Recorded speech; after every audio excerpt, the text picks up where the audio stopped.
Fierce ladies, welcome to the Moms in Real Estate podcast, where we unleash our unapologetic power to share the raw truth of our journeys. Brace yourself for a dose of empowerment, education, and encouragement like never before. I'm Kristen, a relentless entrepreneur obsessed with connecting and uplifting fellow boss babes. In this podcast, we're all about getting down to business, conquering motherhood, nurturing relationships, and so much more. Get ready to dive into the nitty-gritty, embrace the hustle, and unravel the secrets of success in the world of real estate. We're here to ignite your fire, equip you with the knowledge, and unleash your limitless potential. Tune in as we redefine what it means to be a true boss babe.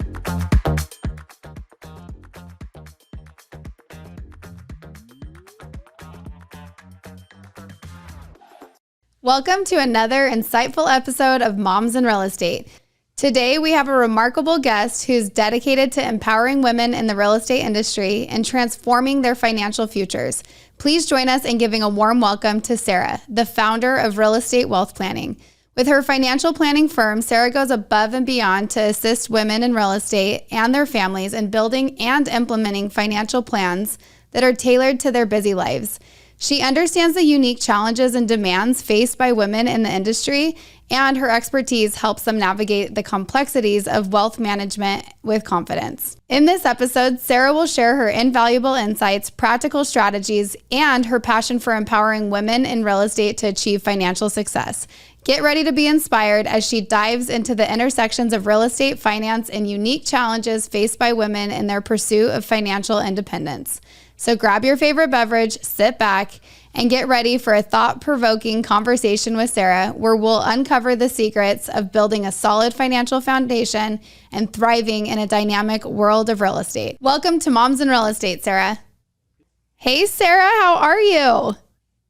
Hey, I am well. Thanks for having me. How are you? I'm so glad you're here. You guys, I'm really excited that Sarah's here because Sarah flew out recently to my Flourish event, and it was so cool to meet her in person. And now we're going to dive into her story on the Moms in Real Estate podcast. So Sarah is not in real estate, but she is in real estate, just in a different way than you think. So Sarah, why don't you tell us a little bit about your business and how you got started?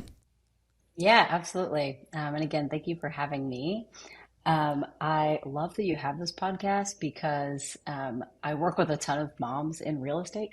And I'm a mom, like sort of in real estate. I mean, I'm a real estate investor. My husband is a real estate professional, agent, broker here in Austin, Texas. And most of my clients are real estate people. So I'm a certified financial planner and owner of Real Estate Wealth Planning, which is a financial planning firm. I work with people all over the country, except Nebraska. That's a long story. But I launched this firm in 2020 when we were all kind of like, reevaluating our lives mid-pandemic. I was pregnant with my third child at that time and decided that I was kind of ready for a change. I was working for, the man in corporate America doing investments. And it was a great company, but it was time for me to do my own thing and work with families. And there's two funny stories that I'll probably touch on at some point. One of which is when I was doing my certified financial planner training, I did so when I was still working at a company and they were paying for it, which was super, super sweet. And I did it over a couple of maternity leaves, my first two maternity leaves. I actually finished my certified financial planner exam or the coursework while I was having pre-labor contractions with my second kid.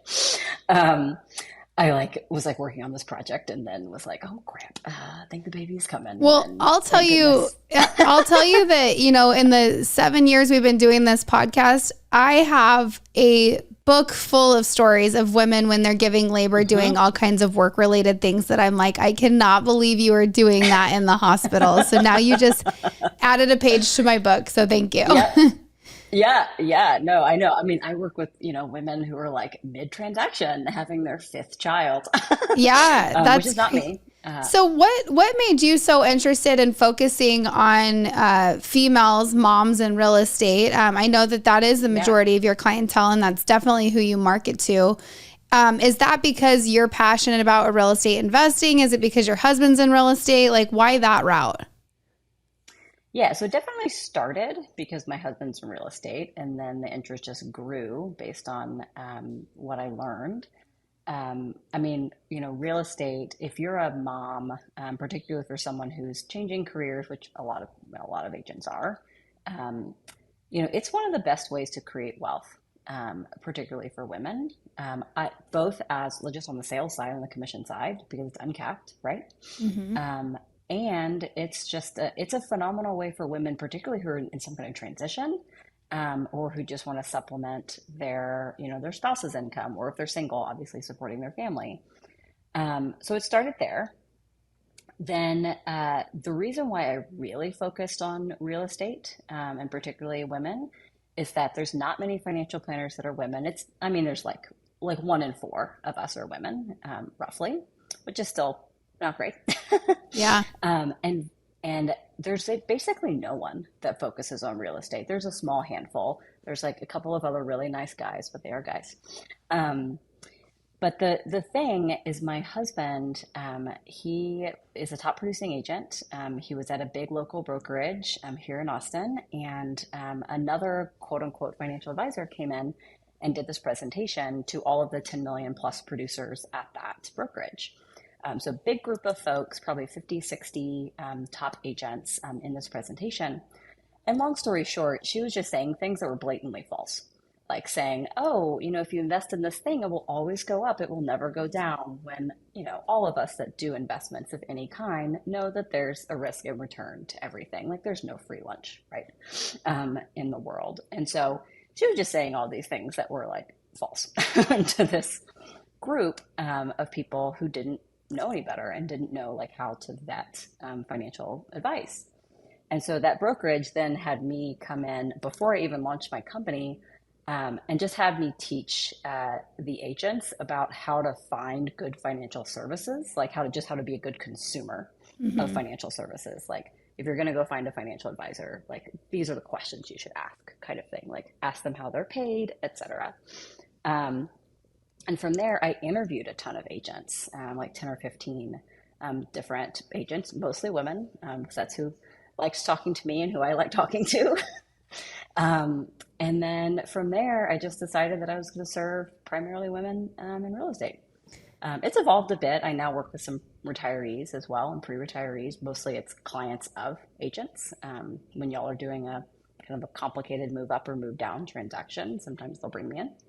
Yeah. Well, I love that because it's, you are still a baby business, 2020, which I feel like so many people start their business in 2020, but what you did is you found a way to open the door to meet people and to teach, and that was through teaching, right? So you're teaching them all these things, and in turn, that just puts you in this, on a pedestal as far as an educator and somebody that they trust and want to use in financial planning. So I love that story because it can relate to any business, right? You're just trying to figure out what is that door that's going to open to allow me to build relationships with people that I want to build relationships with. So, and I love helping women with money because it's something that I have struggled with. I have such a horrible money mindset, which I've said on this podcast a ton of times. And in 2023, one of my big goals was to just really exercise that. And so putting myself in rooms where we talked a lot about money and brought in experts in different areas was really important to me. So I'm so glad that we got connected to hear your take on it since you're passionate about it too. Have you always been passionate about helping people when it comes to money? Hi, it's Barbara with Your Tax Coach, and we love helping entrepreneurs save money on their taxes. Here's a quick tax tip. Improvements to your property, whether it's your personal residence or an investment property, helps increase what's called your basis, and it will help you pay less in taxes when you sell the property. So don't forget to always improve your properties. For more info, follow us on Instagram at Your Tax Coach or go to our website, yourtaxcoach.com. I kind of have, actually. I didn't grow up with any money, and my parents don't know jack about money. Mm-hmm. But so I've been working, since I was 16, except for, a couple months here and there, right?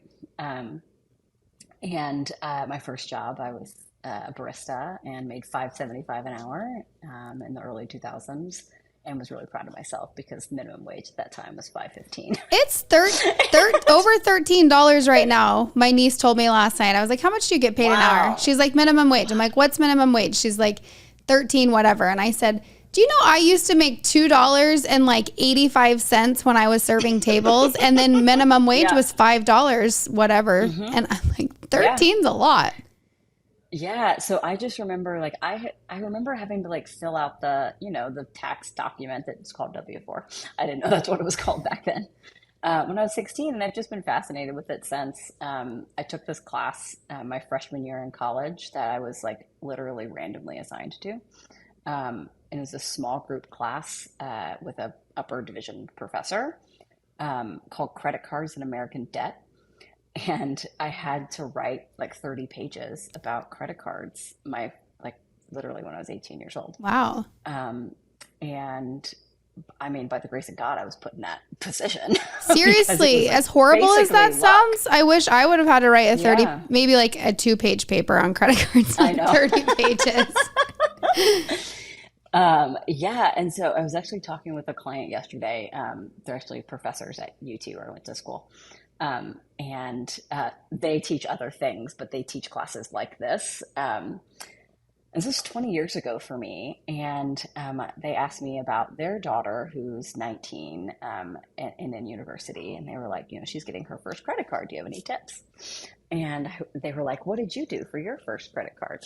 I was like, funny story. Because I had this class that I was in, I actually went down to the local credit union, like the university credit union, and applied for a credit card. And it was actually like December of my freshman year. So I didn't do it the first week, because if you go to, any university in the first week, they're like throwing credit cards at you. And so I was like, no, I'm not going to do that. So I go down there, I fill out the application, and they tell me, okay, here's your credit card, and your monthly credit limit is $1,000. This was 2003. Mm-hmm. And I was like, I only make $300 a month. So I was like, can you lower my credit limit to $300? And they did. Oh, wow. And that was like how I started building credit, and I paid it off every month when I was like 18 or 19. Yeah. I mean, learning that lesson at 18 is such a great, I feel like there's different classes that I would take that stuck with me, but for the most part, probably over 90% of them just went in one ear, I tested, and then out the other. And so I feel like Totally. having those good core classes is so important.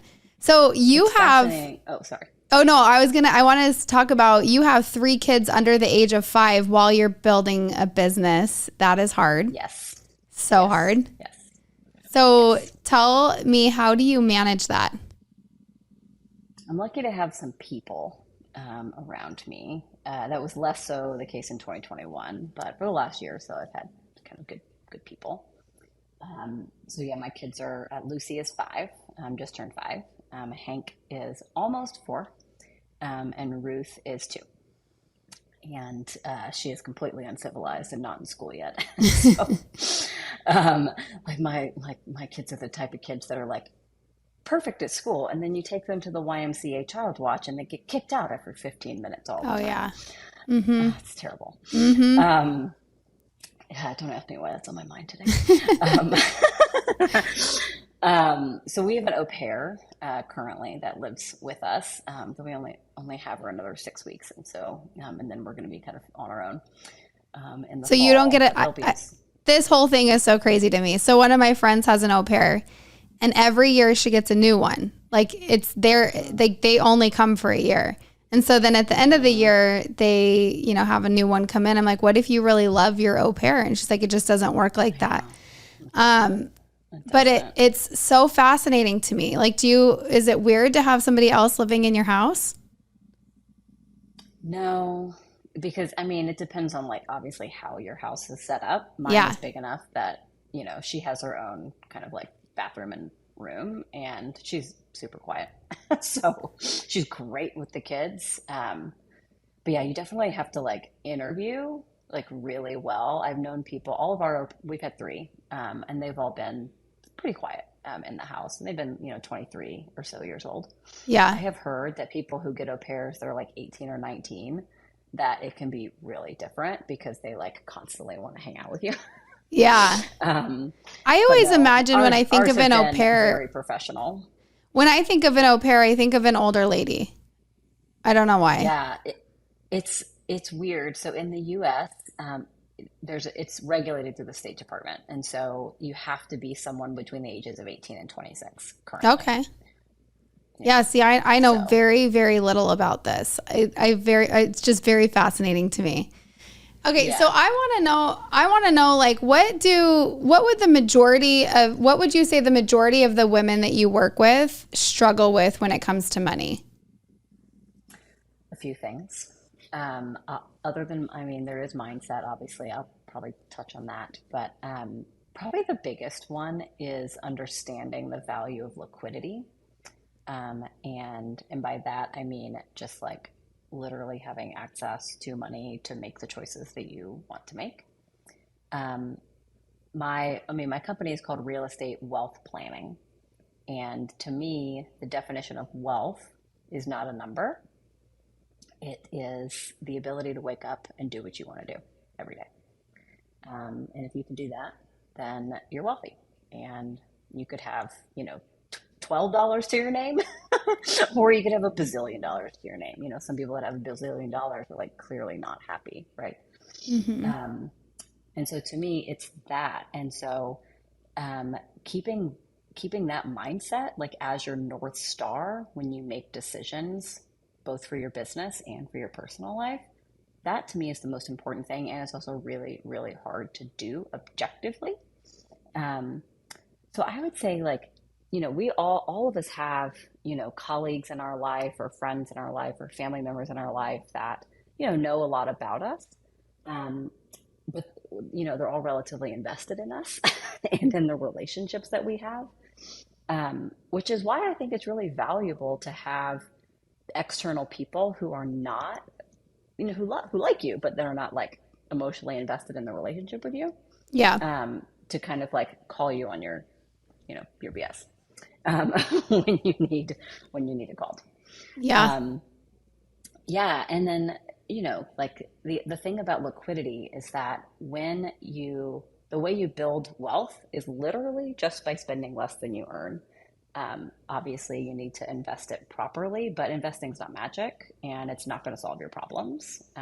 Saving is kind of the only thing that solves your problems, which is like not news, I think. But yeah, so you have to be willing to care less about what other people think of you if you're going to spend less money. And if you're going to build wealth and build liquidity, you just have to care less about other people. Do you find that a lot of your clients care a lot about what other people think, especially being in real estate, maybe feeling like they Yeah. need to keep up with everybody else? Yeah, absolutely. And it's natural. I mean, it's not wrong. Like it is how we as a human species function. Like we are social people, and we love talking, with each other and showing each other the, beautiful parts of our lives. So there's nothing wrong with it at all. I do think that for those of us that are in real estate, it just is harder quite simply because you are physically placing yourself on a day-to-day basis in beautiful places, right? Which again, absolutely nothing wrong with it. I mean, I tell people, as long as you don't have to compromise your values and how you spend your time, buy whatever thing brings you joy. Like if it's a vacation or a house or a car or a bag or college tuition for your kid or private school tuition for your kid, as long as you're not compromising your values, and the relationships around you, your money is yours. Spend it how you want to spend it. Yeah. So I want to end the podcast by asking you a fun question. If you were to go into business with any celebrity doing the current business that you are running, who would that celebrity be? Okay. So I did think of one. This actually, I thought this was going to be hard for me, but the answer for me is Jennifer Garner. Oh, Um, I like her. Alias, I love her. Yeah. Primarily, and obviously she has nothing to do with financial planning, though I did just watch her show on Apple TV that was fascinating. Yeah. Um, but primarily, she has this thing on Instagram she does called like fake cooking show or like pretend cooking show Uh-huh. that I think is like the funniest thing I've ever seen. Um, you know those like puppets that the kids play with? Yeah. Those little things. Like she did one on like how you can take like a pouch and like squirt it into a puppet and then stick it in the freezer, and then your like kid has a frozen puppet snack. Oh, that's actually And awesome. I know my kids love it. Yeah. Um, and so while she's obviously not in my industry, I think that just whenever you have like somebody joyful and clearly successful like on your team, then you're gonna have a good time in business. Yeah, 100%. I love that answer. And now I need to go follow her on Instagram because I don't follow her. Oh yeah. Oh yeah. And go get some a little whatever, make your kids some like yogurt poppet snacks in the freezer. Yeah. I do feel like I saw that on Pinterest or something, but I don't follow her, so it wasn't her. Yeah. So Well, yeah, fake cooking show or pretend cooking show, like whatever it is. Okay, I'm totally going to look it up. So if somebody wants to get a hold of you, what's the best way for them to do that? Yeah, two ways. So Instagram, which I'm sure you'll link to, is real estate wealth planning, and there's underscores in there, and then realestatewealthplanning.com. And then email is sarah@realestatewealthplanning.com, and happy to chat. Awesome. Thank you so much for joining us today, Sarah. You're welcome. Thanks for having me again. Bye. This is Barbara with your tax coach. One of my favorite tax tips is called a 1031 exchange.